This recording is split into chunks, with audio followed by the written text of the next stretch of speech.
ముందు చాలా ఇన్ఫార్మల్గా చెప్తున్నాను. నేను రాగానే అన్నాను ముందు ఈసారి వాళ్ళు ప్రజెంట్ చేసింది. సో నేను ఇంటికి వెళ్ళినప్పుడు ఇంటి ఆడపడుచు అని చెప్పి నాకు ఈ సారీ ఇస్తే నేను ఈ సారీయే కట్టుకుంటాను, పుస్తకం ఆవిష్కరణకి నేను ఈ సారీయే కట్టుకుంటానని చెప్పాను. So here I am. And ఇంకొక విషయం ఏంటంటే చిన్నప్పుడు అంటే స్కూల్లో చదువుతున్నప్పుడు టీ నగర్లో రామకృష్ణ స్ట్రీట్లో నా క్లాస్మేట్ ఆనంది అని ఉండేది. ఎదురిల్లు అల్లుగారి ఇల్లు. మేము అక్రాస్ ద రోడ్ పరిగెత్తుకుని వెళ్ళేది, అడ్మైర్ చేసేవాళ్ళం సిస్టర్స్ని. వాళ్ళు చక్కగా సారీ కట్టుకుంటుంటే మేము అప్పుడు ఇంకా స్కర్ట్ అండ్ బ్లౌజ్లో ఉన్నాం అనమాట. సో మెల్లిగా హాఫ్ సారీ నుంచి సారీకి షిఫ్ట్ అవ్వడానికి ఆదుర్త వాళ్ళని చూసి. సో ఎలా సారీ కట్టుకోవాలని నేర్చుకుంది కూడా వాళ్ళ దగ్గర నుంచి. సో అక్కడి నుంచి వచ్చిన క్లోజ్నెస్ ఇది. ఎక్కువగా కలవకపోయినా వేరే వేరే ఊర్లైనా స్టిల్ దట్ క్లోజ్నెస్ హార్ట్లో ఇంకా అలాగే ఉంది. So that continued. అండ్ ఒక ఇంట్రొడక్షన్ ఇవ్వాలి నేను, ఎందుకంటే సంజయ్ అన్నారు కదా మేము ఇంటికి వెళ్ళి పిలిచామని. బిఫోర్ దాట్, దానికి ముందే నేను ఫోన్ చేసి సురేఖకి ఫోన్ చేసి ఇలా అనుకుంటున్నాము, బుక్ ఉంది, అది చిరంజీవి అనే గారే దాన్ని రిలీజ్ చేయాలి అని అంటే అసలు ఇంకో థాట్ లేదు, ఆయన అడగలేదు, ఏమీ లేదు. అయ్యో అవునమ్మా తప్పకుండా చేస్తారు, అంతా ఆయనే చూసుకుంటారని గబగబా చెప్పేసింది. అంటే అది కాదు, ఆయన్ని అడిగేసి అంటే నేను చూసుకుంటానులే అన్నీ అని చెప్పి పెట్టేశారనమాట. This is how it went. నేను ఇంటికి వెళ్ళి ఫార్మల్గా పిలవటం అదంతా తర్వాత. అప్పుడు నేను చూడలేదు. అంటే అవార్డు వచ్చిన తర్వాత, పద్మవిభూషణ్ వచ్చిన తర్వాత నేను చూడనే లేదు. నేను చూడాలి, నేరుగా వెళ్ళి ఇన్వైట్ చేయాలని చెప్పి మా ఆయన నేను ఇంటికి వెళ్ళి వాళ్ళని కలిసి ఇల్లంతా తిప్పి చూపించారనమాట. అంటే నాకు రెనోవేట్ చేసిన తర్వాత నేను చూడలేదు ఇల్లు. సో ఎంత చక్కగా నా చేయి పట్టుకుని ఒక తోడు పుట్టిన సిస్టర్ని ఎలా ట్రీట్ చేస్తారో అలా. నేను చిరంజీవి గారిని అన్నయ్య అని పిలుస్తాను, ఎందుకంటే ఈరోజు ఈ ఫంక్షన్ అంతా నేనేమన్నానంటే ఇంట్లో సింపుల్గా ఈ బుక్ని రిలీజ్ చేసేసి మీడియా వస్తే చాలు, ఇంకేం వద్దు నాకు, మీ చేతులతో బుక్ ఇవ్వాలి అంతే, ఇంకేం వద్దు నాకు అని చెప్పా. ఇమీడియట్గా ఆయన ఇలా ఆలోచించి ఎవరైనా పిలవాలి, ఎంత పెద్ద ఫంక్షన్ చేయాలని ఆలోచిస్తున్నాను. నేను అలా కాదు, చిన్నదిగా చేద్దాం అంటే అలాగే చేద్దాంలే అని చెప్పేసి ఈరోజు ఇట్స్ కమ్ టు దిస్. అమ్మకు ఒక పెద్ద కొడుకుంటే ఏం చేస్తారో అది చేస్తున్నారు ఇవాళ. నేను ఎప్పుడు అంటుంటాను తమ్ముడిని, నువ్వు ముందు పుట్టుండకూడదా అని చెప్పి. బికాజ్ మేమిద్దరు కొంచెం ఇన్నసెంట్గా ఉండిపోయాం. We did know how to handle things. అన్నీ చాలా యంగ్ ఏజ్లో జరిగిపోయినాయి. బట్ ఈరోజు ఒక పెద్ద కొడుకుగా ఉండి అమ్మకి ఇలా చేస్తున్నారంటే I don't know what to సే.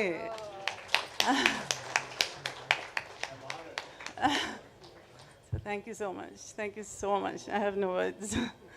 ఇంకా మీరు అడిగితే నేను సమాధానం చెప్తాను. నాకు తెలిసిన విషయం ఏంటంటే సురేఖ గారు మెగాస్టార్ చిరంజీవి గారి మీద పెత్తనం జలాయిస్తారని తెలిసిపోయిందో ఇంట్లో. అది ఆయనకి సావిత్రమ్మ గారి మీద ఉన్న ప్రేమ నాకు తెలుసు కాబట్టి వెంటనే ఎలాగన్నా ఒప్పుకుంటారని చెప్పేసాను. నాకు అన్ని విషయాలు కాదు, నాకు ఇలా మాట్లాడడం, స్టేజ్ మీద నుంచోవడం, కూర్చోవడం ఇవన్నీ కూడా చాలా కొత్త, ఇప్పుడు చేయలేదు. కానీ చాము నీ కోసమైతే ఓకే కూర్చుంటాను, మాట్లాడతాను. అమ్మ కోసం మీరిద్దరూ ఏమైనా చేసేటట్టుకున్నారు. ముందు మీరిద్దరూ కలిసి స్టేజ్ మీద ఇలా ఫంక్షన్స్కి రావటం కూడా చాలా తక్కువ అని విన్నాను నేను. అటువంటిది ఈరోజు మన ఇద్దరం కూర్చొని మాట్లాడేటట్టుగా కూడా చేస్తున్నారంటే దట్ ఎక్స్ప్లెయిన్స్ ఎవ్రీథింగ్. స్టేజ్ మీద సో దట్స్ లవ్లీ. కాచమ్మ, నువ్వు నేను చిన్నప్పటి నుంచి తెలిసిన మధ్యన ఒక ఫ్రెండ్ ద్వారా ఇద్దరం కలుసుకునేవాళ్ళం. సో మీ ఇంటికి వచ్చి తిరిగేంత చనువు అప్పుడు లేదు నాకు, కానీ అమ్మ గురించి చాలా తెలుసుకోవాలని ఉండేది. అది నాకు ఈరోజు ఛాన్స్ వచ్చింది. So I want to ask you some things.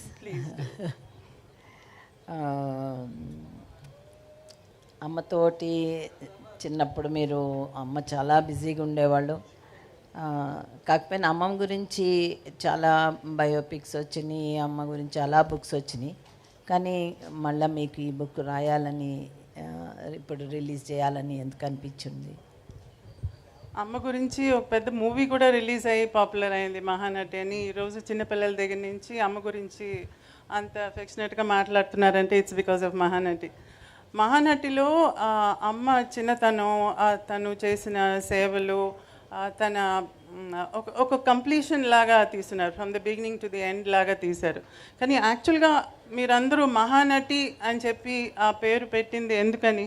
Because of her acting ప్రొవెస్ కదా. అందుకని నాకు అనిపించింది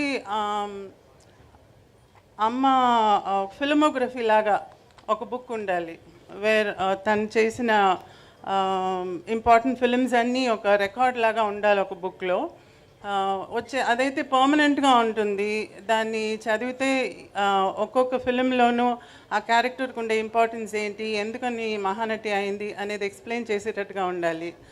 అండ్ ఊరికే చదవటం అందరు చదవరు, ఈరోజు మనకి విజువల్స్ కావాలి.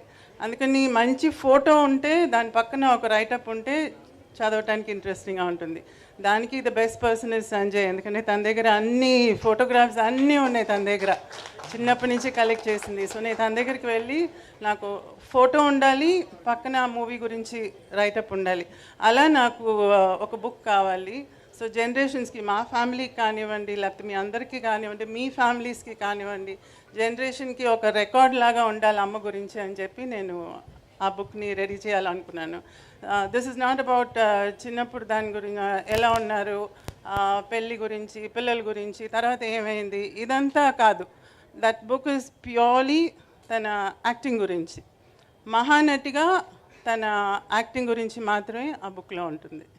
సో ఆ రీజన్తోనే నేను ఈ బుక్ చేయాలనుకున్నాను. Very good. మళ్ళీ ఇండస్ట్రీలో చాలామంది పెద్ద ఆర్టిస్టులు ఉన్నారు, డైరెక్టర్స్ ఉన్నారు. ఇంతమంది ఉండగా ఎందుకు ఈయన చిరంజీవి గారితోనే చేయించాలని అనిపించింది నీకు? మీకే తెలుసు ఆ రీజన్ ఏంటని చెప్పి. మీరు అడగకుండా కూడా నాకు ఓకే అన్నారు కదా. నేను ఫస్ట్ టైం ఇంటికి వచ్చినప్పుడు ఆయన డాన్స్లో కొంచెం కాళ్ళు ఇదయ్యి కర్ర పట్టుకుని హీ హ్యాడ్ ఇంజరీ. పైనుంచి నేను వచ్చానని తెలిసి ఆ కర్ర పట్టుకుని మెట్ల మీద నుంచి దిగొస్తున్నారు. అయ్యో ఏంటి కర్ర అని అంటే, వచ్చిన యాక్సిడెంట్ అయిందిలేమా, ఏం లేదులే అని అన్నారు. కిందకు వచ్చి పలకరించి కాఫీ తెప్పించి మాట్లాడుతూ అప్పుడు చెప్పారనమాట, నాకు పొద్దున్నే లేవంగానే అమ్మ మొహం కనపడాలమ్మా, నేను లేవంగానే బెడ్రూమ్లో అమ్మ ఫోటోనే ముందు చూస్తాను అని చెప్పేసి, నేను అమ్ముతానో లేదో అని పైకి వెళ్ళి ఆ ఫోటో తీసుకుని వచ్చి మరీ నాకు చూపించారు. So who does that? See genuineness అంటే your thought, word and deed should be the same. మనం మనసులో ఒకటి అనుకునేది, మాటలో ఒకటి చెప్పేది, చేసేది ఒకటి. చాలామంది అలా చేస్తారు. ఊరికే నోటుతో ఆవు అని మాట్లాడటం ఒకటి, లేకపోతే ఏదో ఒకటి చేసేది పెద్ద పేరు తెచ్చుకునేది. అలా కాకుండా ఫర్ హిమ్, చిరంజీవి గారికి ఏంటంటే ఆయన థాట్, వర్డ్, డీడ్ మూడు ఒకటే. ఆ జెన్యున్నెస్ని ఇట్ టచ్ మై హార్ట్. అందుకనే నేను ఆయన తప్ప ఇంకెవరు ఈ బుక్ని రిలీజ్ చేయకూడదు, ఆయనే చేయాలి అని చెప్పి పట్టుబట్టి నేను డైరెక్ట్గా ఆయన అడిగాను అనమాట. So that's the reason. And ఈరోజు చూడండి, ఐ సెడ్ ఇంట్లో రిలీజ్ చేయండి, మీడియాని పిలుద్దాం చాలనంటే, జస్ట్ లుక్ ఎట్ దిస్.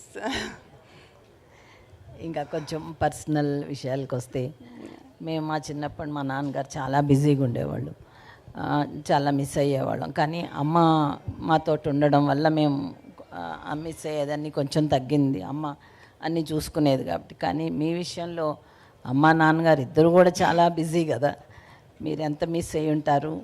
అమ్మతో టైం అసలు స్పెండ్ చేయడానికి వీలుండేదా కాదా ఏంటి అని? చాలా మిస్ చేసామండి యాక్చువల్గా. I did miss. ఎందుకంటే నేను స్కూల్కి వెళ్ళేటప్పుడు స్కూల్లో వచ్చి పేరెంట్ టీచర్స్ మీటింగ్ ఉంటుంది. ఆ పేరెంట్ టీచర్స్ మీటింగ్కి అంతా అందరూ పేరెంట్స్ వస్తారు, కానీ నాకు పేరెంట్స్ రారు. ఎందుకంటే వస్తే జనం వచ్చేస్తారు, షీ కాన్ కమ్. అది నాకు అప్పుడు అర్థమయ్యేది కాదు. అందరికి వస్తారు, నాకు రారు అని అనిపించేది. తర్వాత ఎవరైనా ఇంటికి వెళ్తే అమ్మ వచ్చి తలదువి జడలేయటం ఇవన్నీ చూస్తున్నప్పుడు నాకు జడేయట్లేదు రోజు నాకు స్కూల్కి వెళ్ళేటప్పుడు అని అనుకునేదాన్ని. నాకు నర్స్ ఉండేది, తను చేసేది, లేకపోతే అమ్మమ్మ చేసేది. నేను స్కూల్ నుంచి ఇంటికి వచ్చినప్పుడు నాకు టిఫిన్ పెట్టడం కానీ అవన్నీ మా అమ్మమ్మ. అమ్మ ఉండేది కాదు. కానీ నైట్ నేను పడుకున్నప్పుడు అమ్మమ్మ దగ్గర పడుకునేదాన్ని, పొద్దున్న లేచి చూస్తే అమ్మ నాన్న మధ్యన ఉండేదాన్ని. అంటే అమ్మ షూటింగ్ ఫినిష్ చేసి వచ్చిన తర్వాత నన్ను ఎత్తుకొని పోయి తన రూమ్లో పెట్టుకునేదన్నమాట. సో నేను పొద్దున్న లేచినప్పుడు so she was also missing me. అవన్నీ నాకు అప్పుడు తెలియదు, కానీ తర్వాత వెన్ యూ గ్రో అప్ ఇవన్నీ థింక్ చేసినప్పుడు ఎంత she was trying to work for us. మా కోసంగా అంత చేసింది, మా కోసంగా అంత ఆస్తులు కూడా చేసింది. అంటే ఆస్తి చెయ్యాలని యాక్టింగ్ కాదు, తన యాక్టింగ్ వల్ల ఆస్తులు ఏర్పడినాయి. సో అలా చేసి బయట వాళ్ళకి ఇవ్వగా కూడా again she was able to keep a lot. మాకు కూడా పెట్టడానికి they was enough. And time అంటారా, క్వాలిటీ టైం. రోజు అందరిలాగా నాకు రోజు స్నానం చేయించడం, స్కూల్కి తీసుకెళ్ళటం, దింపటం, అన్నం దగ్గర కూర్చోవటం లాంటి చేసేది కాదు. కానీ సండే అయితే ఇంతకుముందు సఫాయా థియేటర్లో కార్టూన్స్ వేసేవాళ్ళు. So we have a connection there. Cartoons అంటే ఇష్టం నాకు. సో అక్కడ ఈ Tom and Jerry, Richie Rich, డాట్ ఇటాటివన్నీ వచ్చేది. చాలా ఫెయిరీ టైల్స్ అంతా వేసేవాళ్ళు. ఎవ్రీ సండే ఉండేది. దానికి పనిమాల నన్ను సండే, అది అంటే ఎవ్రీ సండే కాదు, maybe once or twice in a month ఉండేది. దానికి పనిమాల అమ్మ నాన్న దానికి తీసుకెళ్ళేవాళ్ళు. So I use to go with them to watch that movie. And బీచ్కి వెళ్ళాలంటే చీకటి పడిన తర్వాత అప్పుడు వెళ్ళేవాళ్ళం. ఎందుకంటే డే టైంలో అయితే జనం వస్తారని పిక్నిక్ లాగా అన్నీ కట్టుకునేదిను, భోజనం అదంతా. స్పెషల్గా ఫుల్ మూన్ అప్పుడు ఒక చాపేసి ఇసుక మీద we use to go and have food there. And అమ్మ దెయ్యం లాగంతా వచ్చి గలాటా చేసేది మమ్మల్ని. సముద్రం దగ్గరికి వెళ్ళేటప్పుడు అదిగో ఏదో వస్తుంది అనేది, కొబ్బరికాయ డొల్లుకుని వస్తుంటే ఏదో తలకాయ వస్తుంది అనేది. సో ఇలా చాలా చిలిపి శాస్త్రాలు చేసేదన్నమాట. So all that is still in my mind. And తిరుపతికి అప్పుడప్పుడు నడిచి వెళ్ళేది. కారులో వెళ్ళేటప్పుడు మధ్యలో కారు ఆపి కారు మీద ఎక్కి చింతకాయలు కోసేవాళ్ళం. చింత చిగురు అంటే చాలా ఇష్టం. సో అవి కూడా ఆపి కోసేది. తర్వాత వెళ్ళేటప్పుడు ఎక్కడికైనా కారులో వెళ్ళేటప్పుడు వేరుశనగకాయలు అవన్నీ పండే ప్లేసు, చెరుకు అంతా ఉంటే అక్కడ ఆపి అవి పీకేది. అక్కడికి వెళ్ళి అక్కడ తోట మనిషి ఎవరో అనుకుని నడుస్తా వస్తుంటే కూడా అమ్మ వచ్చి దాంకుని వచ్చేసేది. తర్వాత అమ్మని తెలిసింది, అమ్మ అడిగితేనే ఇచ్చేదాన్ని, ఇచ్చుంటాం కదా, నువ్వు ఎందుకు అలా తీయటం అంటే దానిలో రుచి లేదు అనలేదు. సో అట్లా ఈ చిలిపి పనులన్నీ నాకు బాగా జ్ఞాపకం. సో అవి కదా మనకి ఎక్కువగా జ్ఞాపకం ఉండేది. సో డజంట్ మ్యాటర్, నాకు తల దూపతే పర్లేదు, మీటింగ్కి రాకపోతే పర్లేదు, but now I cherish all those memories. So అమ్మ మంచి కుక్ అని కూడా విన్నాము. మీకు ఇష్టమైన అన్ని చేసి పెట్టేవాళ్ళ, మీరు ఎంజాయ్ చేసేవాళ్ళ? మంచి కుక్ వచ్చి మా అమ్మమ్మ బాగా వంట చేసేది. అమ్మకి ఇంత పెద్ద క్యారీర్లకి వండి పంపించేవాళ్ళు స్టూడియోలో. అందరూ చుట్టూ కూర్చుని అది ఆనందించేవాళ్ళు అనమాట. అందరూ కలిసి ఈరోజు నువ్వేం తెచ్చావు అంటే నువ్వేం తెచ్చావు అని దే యూస్ టు హ్యావ్. అమ్మ కుకింగ్ వచ్చి అప్పుడప్పుడు స్పెషల్గా ఏదైనా 1-2 కూరలు చేసేది టైం ఉన్నప్పుడు. అందులో స్పెషల్గా మా తమ్ముడికి నచ్చి చేసిన కూర వచ్చి కోడిగుడ్డు ఆమ్లెట్ కూర. కోడిగుడ్డు స్టీమ్లో ఆమ్లెట్ లాగా వేసి దాన్ని కూరలో వేసి చేసేది. అది తమ్ముడికి చాలా ఇష్టం. నాకు వచ్చి చికెన్ని ఈరోజు KFC అంటారు కదా, అది అప్పుడే అమ్మ చేసేది. చికెన్ని మ్యారినేట్ చేసి దాన్ని బ్రెడ్ క్రమ్స్లో ముంచి ఫ్రై చేసి ఇచ్చేది. సో ఇట్లా 1 or 2 డిషెస్ బాగా చేసేది. సో అవి జ్ఞాపకం ఉన్నాయి. మా నాన్నగారు మా డ్రెస్సింగ్ విషయంలో చాలా స్ట్రిక్ట్గా ఉండేవాళ్ళు. మాకు చిన్నపిల్లలం కదా, ఏదన్నా మోడర్న్గా వేసుకోవాలని అవన్నీ చాలా అనిపించేది. కానీ నాన్నగారు అవి ఏం ఒప్పుకునేవాళ్ళు కాదు. అది అడుగుదాం అనుకున్నా. చాలా ట్రెడిషనల్గానే డ్రెస్ అవ్వాలి, అలా చాలా స్ట్రిక్ట్గా ఉండేవాళ్ళు. అప్పుడు అయ్యో అనిపించేది, కానీ తర్వాత పోన్లే మంచి పని చేశారని అనిపించింది. అట్లా అమ్మ ఎలా ఉండేవాళ్ళు మీతోటి, మీ డ్రెస్సింగ్ గురించి? చాలా స్ట్రిక్ట్ అండి అమ్మ. నేను ఒకసారి మూవీ షర్మిలి మూవీ ఉంది కదా, షర్మిలి అని రాఖీ యాక్ట్ చేసింది. చాలా అందంగా ఉంటుంది అందులో రాఖీ. అందులో జంప్ సూట్ వేసుకుంటుంది. ఆ జంప్ సూట్ చూసి నేను అమ్మ నాకు జంప్ సూట్ కావాలని చెప్పాను. అంటే చేయించలా. ఏంటంటే జంప్ సూట్ అంటే మొత్తంగా టైట్గా ఉంటుంది కదా, మధ్యలో ఓపెన్గా చెప్తున్నాను, మధ్యలో డివిజన్ కనపడకూడదు మా ఆడోళ్ళకి అని చెప్పేది. సో ప్యాంట్ షర్ట్ వేసుకుంటే కూడా the shirt should be below, cuts కనపడకూడదు. సో మోకాల దాకా ఉండాలన్నమాట. తను చక్కగా పావడ, పరికిణి, హాఫ్ శారీ అవన్నీ చాలా ఇష్టం ఆమెకి ట్రెడిషనల్గా. సో అవి ఎక్కువగా నాకు అలవాటు చేసింది, సారీస్ అలవాటు చేసింది, సారీ డిజైన్ చేసేది. అమ్మ సారీస్ కూడా చాలా ఉండేవి కదా, ఆ సారీస్ని కూడా మళ్ళీ తిరిగి నాకు హాఫ్ శారీకి, స్కర్ట్స్కి అంతా కుట్టించేది. సో ఆ ట్రెడిషనల్లీ తనకి బాగా ఇష్టం. ప్యాంట్ షర్ట్ అంతా పెద్దగా లేదు, కానీ నేను కొంచెం మా నాన్న దగ్గరికి వెళ్ళి కొంచెం అలా అలా అడిగి అన్నట్టు కొనుక్కునేదాన్ని ఆశకి. బట్ షీ నెవర్ అప్రూవల్ లేదు. అంతే అన్నమాట. మళ్ళీ ఎవరైనా పిల్లలు కుక్క పిల్లల్ని, పిల్లి పిల్లల్ని ఎవరన్నా అడుగుతారు, నువ్వేమో పాములంటే ఇష్టం అని చెప్పేదన్నమాట. దానికి అమ్మ నీకు పాములంటే ఎంత ఇష్టమో తెలుసుకొని రోజు పాములోని ఇంటికి పిలిపించి ఆ పాము పిలిపించి నీకు చూపించేవాళ్ళంట. నిజమేనా? అవును. అది ఏమైందంటే నీ మీద ఎంత ప్రేమ, నీకు ఏది కావాలంటే చెయ్యాలని అమ్మకి. నాకు ఇంతకుముందు ఇళ్ళకి వచ్చేవాళ్ళు, మీ అందరికీ కొంతమందికి తెలిసి ఉంటుంది, ఇళ్ళకి మ్యాజిక్ షో చేసుకుంటూ వచ్చేవాళ్ళు. పావుని మెడ మీద తగిలించుకుని బుట్ట అంతా తీసుకుని వచ్చి ఇంట్లో మ్యాజిక్ చేసేవాళ్ళు. దాన్ని ఏమంటారు, కీరిపుళ్ళని ఏమంటారు, సారీ మై తెలుగు, మంగూస్ను పాము తీసుకుని వచ్చి దాన్ని ఫైట్ చేయటం అంతా చూపించేవారు. ఒక చిన్న పిల్లని తీసుకుని వచ్చేవాడు, ఆ పిల్లని బుట్టలోపలేసి కాసేపటికి బుట్ట తీస్తే ఆ పిల్ల ఉండేది కాదు. ఈ మ్యాజిక్ అంతా మా ముందు చేసేవాళ్ళు అనమాట ఇంటికి వచ్చి. అప్పుడు అమ్మ వాళ్ళకి ఏదైనా డబ్బులు ఇచ్చేది. అందులో నాకు అట్రాక్ట్ అయ్యేది ఏంటంటే పాము. ఆ పాము అలా పోయేది, దాన్ని తీసి మేడ మీద వేసుకునేది, అటు పెట్టేది, మాయం చేసేది అంతా చేస్తుంటే నేను తాకొచ్చా పావుని అని అడిగా. తాకొచ్చు, అది పర్వాలేదు అన్నారు. అది దాంతో ఆడుకుంటూ దాన్ని మేడ మీద వేసుకుంటూ అవన్నీ ఆడుకుంటూ ఉంటాం చూసి రేపు కూడా వస్తావా అని అడిగా. అలా ఊరికే వాళ్ళని పిలుస్తుంటే అమ్ముండి సరే నువ్వు వారానికి ఒకసారి వీకెండ్లో వచ్చి కాసేపు మ్యాజిక్ చేసి పాపకి ఆడిచ్చేసి వెళ్ళు అని చెప్పి అన్నారనమాట. సో అలా పాముతో ఆగలేదు. మేము కొడైకెనాల్కి వెళ్ళినప్పుడు అక్కడ పుదుకోట రాజా అని ఉన్నారు, ఆయన వేటకి వెళ్ళి పులినంత వేటాడి వచ్చేవాడు. వేటాడి వచ్చినప్పుడు ఒక పులి పిల్లలు ఒక 4-5 ఉన్ని ఇంటికి తీసుకెళ్ళి పులి పిల్లలు చూస్తావా అని చెప్పి అమ్మని నన్ను తీసుకెళ్ళి చూపిస్తే అందులో 2 పిల్లల్ని తీసుకుని మేము చెన్నైకి వచ్చేసాం, ఇంట్లో పెంచుకుంటాం అని చెప్పి. ఒక 2 వీక్స్ ఉండింది మా దగ్గర, మేము బాగా ఆడుకున్నాం పులి పిల్లలతో. దాని తర్వాత నాన్న షూటింగ్ నుంచి తిరిగి వచ్చి తిరిగి పంపించేశారు. అయ్యేం అలాగే ఉంటాయి అనుకుంటున్నారా, పెద్దవి అవుతాయని. కాదు, మేము పెంచి దాన్ని పెట్ చేసి డాగిలాగా చేసేస్తామంటే నథింగ్ డూయింగ్ అని పంపించేసి నేను భోజనం చేయకుండా ఒక వారం ఉండి. సో అలా తర్వాత యానిమల్స్ అంటే చాలా ఇష్టం అమ్మకి.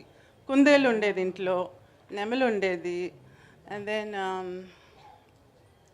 చాలా యానిమల్స్ ఉండేవి. కుక్కలు అయితే అసలు లెక్కేలేదు, పిల్లులు లెక్కేలేదు, పక్షులు ఉండేవి, ఫిష్ ఉండేది, ఫిష్ పాండ్స్ అవన్నీ ఉండేవి.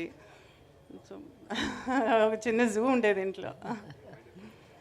అండ్ ఇంకొక మాట, ఇంట్లో ఇంతమంది అమ్మ నాన్న ఆర్టిస్టులు, అక్క రేఖ కూడా ఆర్టిస్టు, ఇంతమంది ఉండగా నీకు ఇప్పుడు యాక్ట్ చేయాలని అనిపించలేదా? అసలు అమ్మని అడిగావా? నీకే ఆ కోరిక ఏమన్నా? ఎందుకనో అనిపించలేదు, నాకు హౌస్ వైఫ్గా ఉండాలని ఉండేది. నేను స్కూల్లో కూడా అందరూ టీచర్స్ వచ్చి నువ్వేమవుతావు అంటే ఒకళ్ళు నేను డాక్టర్ అంటే, ఇంజనీర్ అంటే, నర్స్ అంటే, ఎయిర్ హోస్టెస్ అంటే అలా చెప్పేవాళ్ళు. కానీ నాకు హౌస్ వైఫ్గా ఉండాలని ఉండేది. ఎందుకంటే నాకు ఇల్లు చూసుకోవటం, పిల్లల్ని పెంచడం ఇదంతా మేబీ బికాజ్ నేను ఆ పార్ట్ అమ్మ దగ్గర కొంచెం మిస్ చేశాను కదా, అందుకని నేను వచ్చి నా పిల్లలకి అలా ఉండాలి అని అనిపించేది నాకు. సో ఐ డిసైడెడ్ అప్పుడే I'm a house wife. And ఈరోజు హౌస్ వైఫ్ అని చెప్పకూడదు, హోమ్ మేకర్ అని చెప్పాలి. అదేంటి, అదేదో ఇంటీరియర్ డెకరేటర్ లాగా హౌస్ వైఫ్ అంటే అది house wife is a housewife అంతే, హోమ్ మేకర్ అంతా ఏం కాదు. సో ఆ వైఫ్గా ఉండటానికి యూ షుడ్ ఫీల్ ప్రౌడ్, దానిలో తప్పేం లేదు. So if anybody is a housewife please say you're a housewife, don't say I'm just a housewife She's taking no no no great I'm a housewife అంతే. You're the queen of the house. Yes.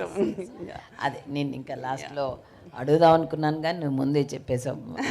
18 ఏళ్ళకే నీకు పెళ్లి చేశారని. అప్పుడు అందరం అయ్యో 18 ఏళ్ళకే చేసేస్తున్నారు అలా అనుకునేవాళ్ళము. నీ దగ్గర నుంచి ఏమన్నా అమ్మతోటి ఏమన్నా రెసిస్టెన్స్ ఉండేదా? కానీ అమ్మ చెప్పినట్టు 18 ఏళ్ళకి 18 కాదండి, 16. 16? అమ్మో. 16 ఏళ్ళప్పుడు అమ్మకి హెల్త్ అంత బాగుండలేదు. సో అమ్మ ఫెల్ట్ లిటిల్ రెస్పాన్సిబుల్ పిల్లల్ని సెటిల్ చేయాలని. తమ్ముడు చాలా చిన్నోడు. సో నన్ను ముందు సెటిల్ చేస్తే ఆటోమేటిక్గా తమ్ముడిని కూడా చూసుకుంటాను అని చెప్పి మా మావయ్య కొడుకు, అంటే మాకు అత్త కొడుకు, how do I say, we are third cousins అనమాట, మా ఆయన Govindarao.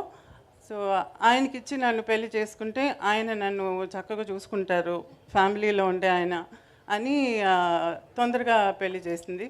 I like him. I mean ఆయన చాలా ప్రొటెక్టివ్గా ఉండేవారు, వస్తూ పోతూ ఉండేవారు. నేనంటే చాలా ప్రొటెక్టివ్గా ఉండేవారు. అందుకని పెళ్లి చేసుకుంటే ఆయనతో ఉండొచ్చు. నాకు ఆ టైంలో ఇది లేదు కదా, పెళ్లి చేసుకుంటే హాయ్ స్కూల్కి పోవక్కర్లేదు, హోంవర్క్ లేదు, చదవక్కర్లేదు, ఎగ్జామ్ పని లేదు, జాలీగా ఉండొచ్చు పెళ్లి చేసుకుని అని చెప్పేసి అనుకున్నాను అనమాట. కానీ పెళ్లి చేసుకుని పిల్లలు కానీ took care of the child. 2 years తర్వాత మా నాన్న వచ్చి చెవి తిప్పి కాలేజ్కి వెళ్ళు చదువు అని చెప్తే అప్పుడు మళ్ళీ చదవటం మొదలుపెట్టాను. So after my child was Born నేను డిగ్రీ ఫినిష్ చేశాను. అమ్మ చనిపోయేటప్పటికి 45-46 years అనుకుంటా. అంత ఎర్లీ ఏజ్లోనే అమ్మని మిస్ అవ్వడం నీకు మెంటల్గా ఎట్లా అనిపించింది? నాన్నగారితో నీ రిలేషన్షిప్ ఎట్లా ఉండేది ఆ తర్వాత? చాలా హారబుల్ అండి. ఎందుకంటే అమ్మ కోమాలో పోయినప్పుడు I was doing my BA final year exam. Last ఎగ్జామ్కి ముందు ఒక 3 days గ్యాప్ ఉన్నప్పుడు నాకు ఇలా కోమాలో పోయినట్టుగా తెలిసిందనమాట. సో ఆ టైంలో నేను వెళ్ళి అమ్మని చూసి తిరిగి వచ్చి దాని తర్వాత 19 months going to the hospital and coming, అది వెళ్తూ వస్తూ అమ్మని చూడటం, అది that I don't even want to think about it. అది అసలు తుడిపేద్దాం. సో దాని తర్వాత కానీ తమ్ముడిని చూసుకోవటం, అది నాన్న టుక్ అప్ ద రెస్పాన్సిబిలిటీ. నాన్న తమ్ముడిని చూసుకుని తన్ని ఇంజనీర్ చేసి పైకి తీసుకొచ్చారు. So that way I was happy.